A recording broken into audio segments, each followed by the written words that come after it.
O tabernáculo seria apenas uma tenda rústica construída no meio do deserto escaldante, ou algo muito mais complexo e extraordinário? Imagine o desafio: ouro derretido a mais de 1000 graus, madeira que não apodrece, engenharia milimétrica e tecidos luxuosos. Tudo feito sem qualquer tecnologia. Ovelhas e pastores levantaram a morada do Criador do Universo. Uma obra impossível onde não havia margem para erros. O que foi erguido ali não foi simples. Foi um projeto celestial e único. O material usado era o mais precioso da terra. O trabalho executado era extremamente perigoso e o povo era completamente comum. Cada medida rigorosa seguia exatamente o modelo majestoso que o próprio Deus mostrou a Moisés. Não existiam improvisos, não havia atalhos fáceis e não havia nenhuma margem para falhas. O projeto era a reprodução terrena e gloriosa de um padrão celestial magnífico, desenhado detalhadamente para abrigar a presença insuportável da glória divina. Mas o povo que aguardava ao pé da imensa montanha não era formado por artesãos renomados ou grandes construtores. Eram homens humildes que, por muitas gerações seguidas, conheceram apenas o peso brutal da servidão, o barro pesado e os tijolos ásperos do Egito. Foi nesse momento exato que Deus chamou Bezalel pelo seu nome e fez algo absolutamente extraordinário. O Senhor o encheu completamente com o seu próprio espírito, transformando um escravo num grande gênio. Ele recebeu sabedoria infinita, entendimento profundo e uma habilidade sobrenatural para toda obra artesanal complexa. Contudo, o ambiente do deserto exigia a união. Um único homem jamais conseguiria levantar todo o tabernáculo. Por isso, Deus escolheu Aholiabe para trabalhar lado a lado com ele, concedendo a ambos um dom verdadeiramente inestimável e estratégico: a capacidade brilhante de ensinar e repassar esse conhecimento divino para as outras pessoas do acampamento. Homens marcados e cansados do trabalho duro e cruel, com as mãos totalmente calejadas pela escravidão, passaram a aprender a lapidar madeiras pesadas, moldar metais reluzentes, trabalhar com tecidos e preparar tintas raras. A precisão divina maravilhosa tomou conta daquelas mãos rústicas e machucadas pelo tempo. Eles já não eram vistos como ex-escravos perdidos. Eles se tornaram, de fato, os grandes construtores habilidosos de um santuário vivo no meio do deserto. Para conseguir construir o tabernáculo com perfeição, Deus ordenou claramente que muitos elementos sagrados fossem feitos inteiramente de ouro puro e brilhante. Mas existe um detalhe fundamental que raramente nós lembramos. O ouro maciço só se torna um material líquido quando atinge impressionantes 1064 graus Celsius. Como alcançar essa temperatura extrema vivendo como nômades no deserto implacável e sem a ajuda de grandes fornalhas e ferramentas? Sem carvão mineral e sem nenhum tipo de fornalha complexa disponível, a solução brilhante veio do único recurso abundante e rústico da região do Sinai: a árvore de acácia. Aquela planta incrivelmente retorcida, cheia de espinhos dolorosos e aparentemente inútil, escondia um segredo valioso. Transformada em carvão vegetal de qualidade, sua queima se tornava muito lenta, constante e extremamente quente, superando qualquer outra lenha comum que eles pudessem tentar usar. O carvão poderoso de acácia alimentava fornos de barro espessos que foram moldados diretamente nas areias do deserto, impulsionados por grandes folhas de couro que injetavam ar fresco continuamente. O fogo ganhava uma força absurda e assustadora. Homens fortes se revezavam sem descanso para manter aquele ar fluindo, realizando um trabalho físico verdadeiramente impiedoso, suando bastante sob um calor natural insuportável de 40 graus do sol ardente no céu aberto. O calor da chama era tão insano e extremo que as ferramentas de metal pesado precisavam ser seguradas firmemente com panos extremamente grossos. E entre todas aquelas peças sagradas de ouro, havia uma que desafiava a própria sanidade mental de qualquer artesão veterano: o impressionante candelabro de ouro, também chamado de menorá. A ordem divina era absurdamente clara.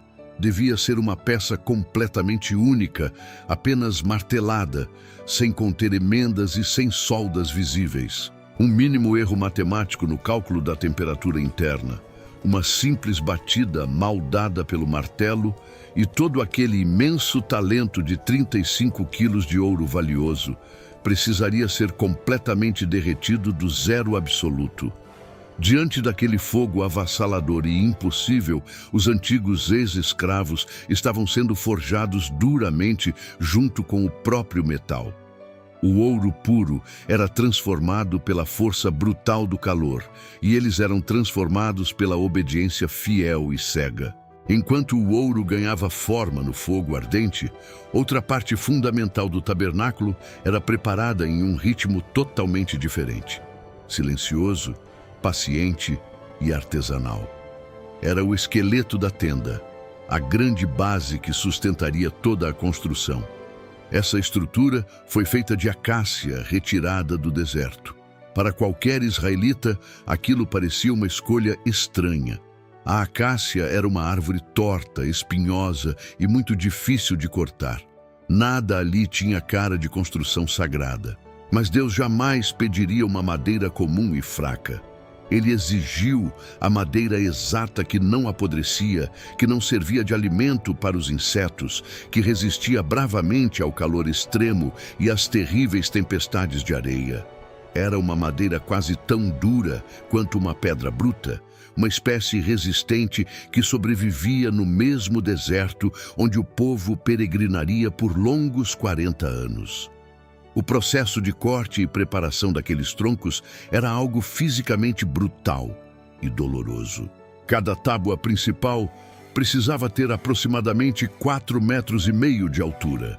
Cada peça tinha que ser perfeitamente reta e alinhada, mesmo que a árvore de origem fosse totalmente torta. As medidas eram absurdamente exatas, sem nenhum espaço para improvisação.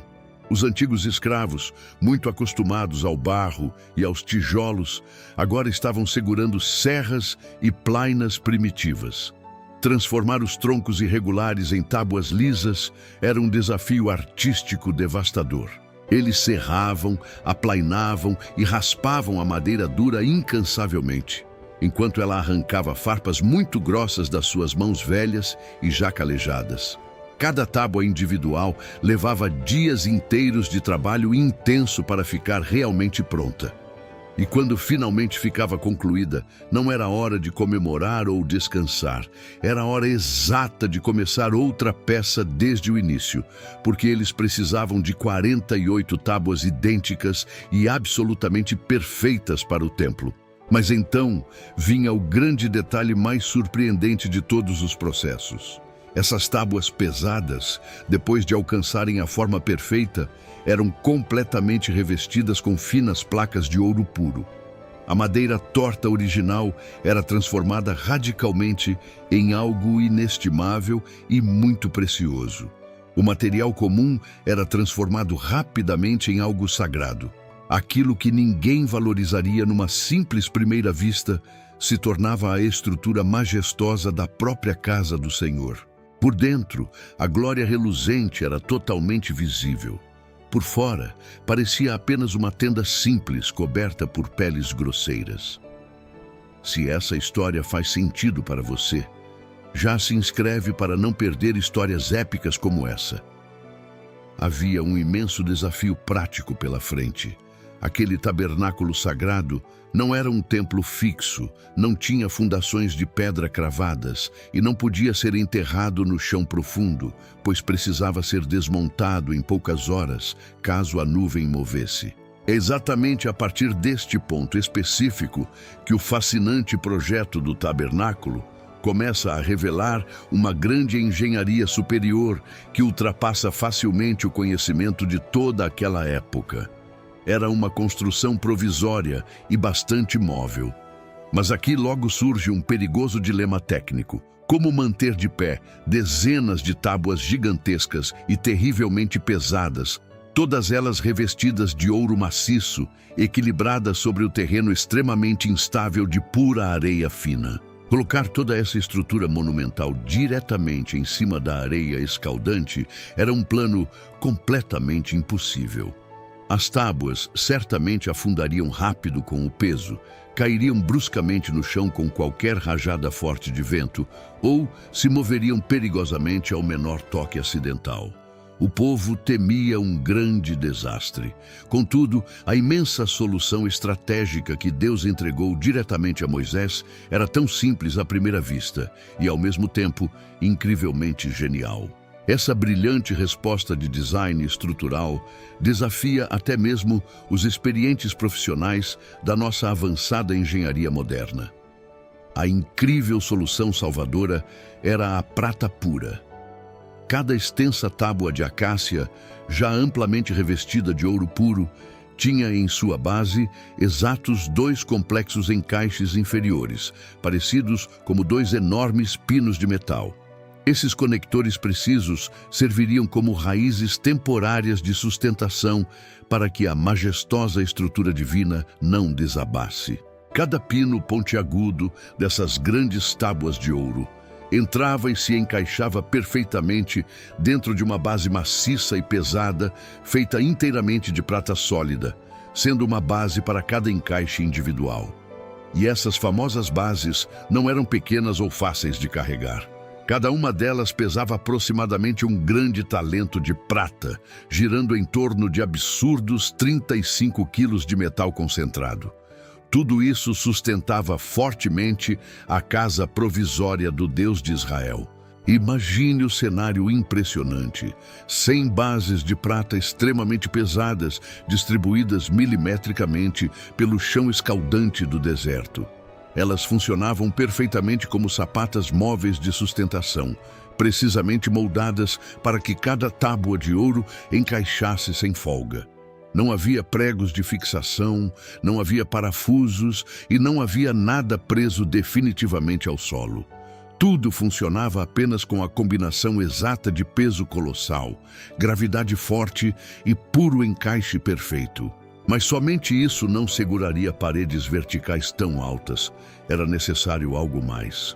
Por isso, o próprio Deus ordenou o uso inteligente de longas vigas de acácia revestidas de ouro brilhante que atravessavam grossas argolas fixadas nas tábuas principais.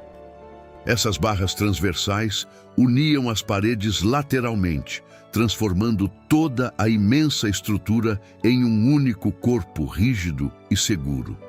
Era literalmente um sistema modular e pré-fabricado séculos antes da engenharia moderna.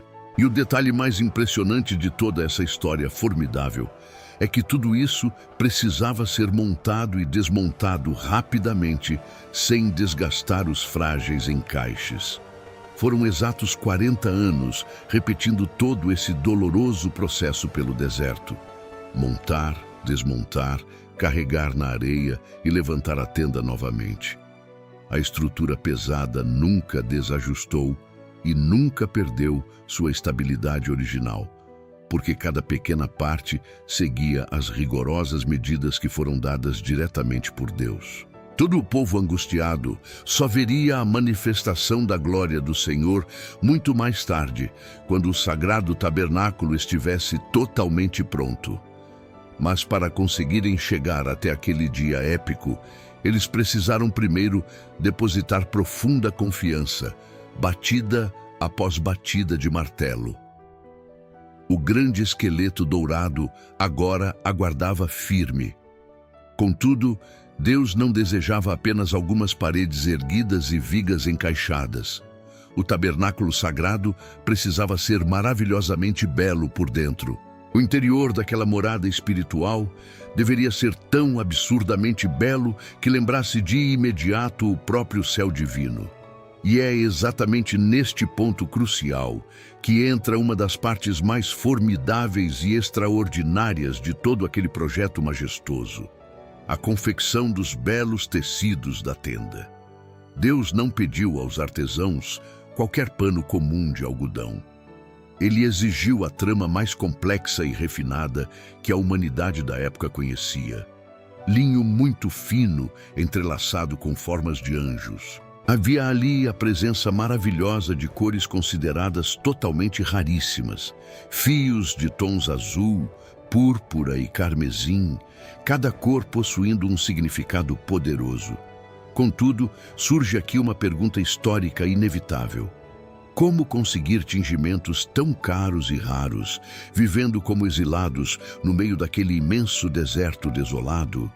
O azul vibrante e a púrpura exuberante eram pigmentos feitos esmagando pequenas glândulas vitais de moluscos marinhos específicos vindos de muito longe. Cada minúscula gota viva de pigmento marinho custava muito mais caro do que várias moedas de prata. O povo acampava no quente Sinai, bem longe do azul do mar Mediterrâneo, distante da distante Fenícia e também totalmente afastado de todas as rotas comerciais daquela rica época. De onde surgiu tanto material valioso? A resposta clara se encontra escrita no livro de Êxodo. Esses mesmos tecidos nobres e fios raros vieram ocultos como valiosos despojos resgatados lá do Egito. As gloriosas riquezas foram entregues desesperadamente na terrível noite obscura da famosa Páscoa, quando os egípcios, assustados, imploraram fortemente para que os hebreus fossem logo embora.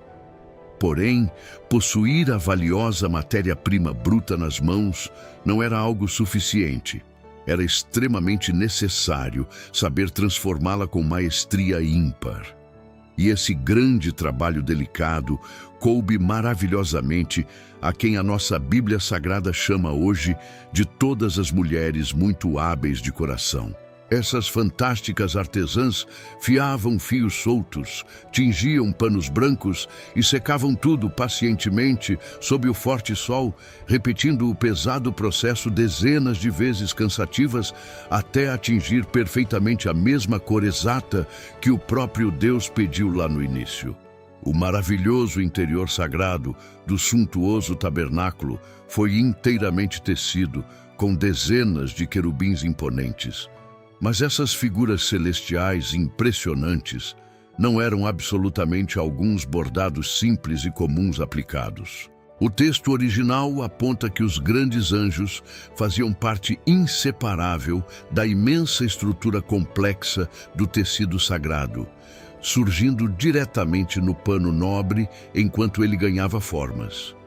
Isso requeria muita matemática precisa, um impecável planejamento mental preventivo e um tipo de tear extraordinariamente engenhoso. Um mísero e pequeno erro fútil de cálculo matemático num fio de cor e o grande querubim apareceria fatalmente torto, condenando meses a fio de dedicação exaustiva. As corajosas mulheres do deserto, sem qualquer manual ou diagramas técnicos, criavam o equivalente a tapeçarias reais luxuosas dentro de uma tenda rústica. O magnífico resultado visual era de tirar o fôlego humano. Por fora, o grande tabernáculo parecia apenas uma tenda comum, coberta com peles grossas, mas quem entrava ali dentro via o próprio céu iluminado. Querubins, refletindo as chamas da menorá, revelavam que o eterno e sagrado estava completamente oculto sob o comum. Enquanto os tecidos ficavam prontos, as vestes do sumo sacerdote eram criadas. Elas não eram roupas simbólicas, mas reais equipamentos de sobrevivência espiritual. Entrar na presença de Deus era um ato de risco mortal. Um mínimo descuido humano causaria a sua morte instantânea. O homem vestia o grande peitoral do juízo, carregando em seu coração 12 pedras preciosas que representavam todo o peso de uma nação. Israel inteiro entrava com ele no lugar santo diante de Deus. A inquietante vestimenta contava com um manto azul com sinos de ouro na barra inferior. Esses sinos eram, de forma literal, um poderoso monitor de vida para quem ficava de fora. Enquanto tocavam, o povo sabia que ele ainda respirava. O silêncio absoluto seria fatal e desesperador. Sobre a testa, o líder carregava uma lâmina de ouro imaculado escrita: Santidade ao Senhor. A grandiosa montagem começou no primeiro dia do primeiro mês do segundo ano da longa jornada. Homens fortes alinharam as maciças bases de prata. As pesadas tábuas de ouro foram erguidas sem margem para erro estrutural, os belos tecidos sagrados estendidos por cima. Dentro do véu, a Arca da Aliança tomou o seu lugar. A suntuosa menorá brilhou. Tudo estava pronto, mas faltava algo. O Senhor aceitaria aquela casa. De repente, uma nuvem densa e espessa desceu do alto, enchendo a tenda de forma tão absurda que nem mesmo Moisés conseguiu atravessar a intensa glória. A simples tenda tornou-se a habitação sagrada do Deus vivo e o grande centro do universo para Israel. Quando a nuvem divina subia, a imensa nação inteira marchava. Quando parava, o acampamento sagrado repousava no deserto. Essa impressionante tenda guiou aquele povo por 40 anos contínuos, mas ela ainda não era o grandioso plano definitivo. Como uma tenda rústica inspirou o esplêndido Templo de Salomão. Essa história continua no nosso próximo vídeo. Inscreva-se agora!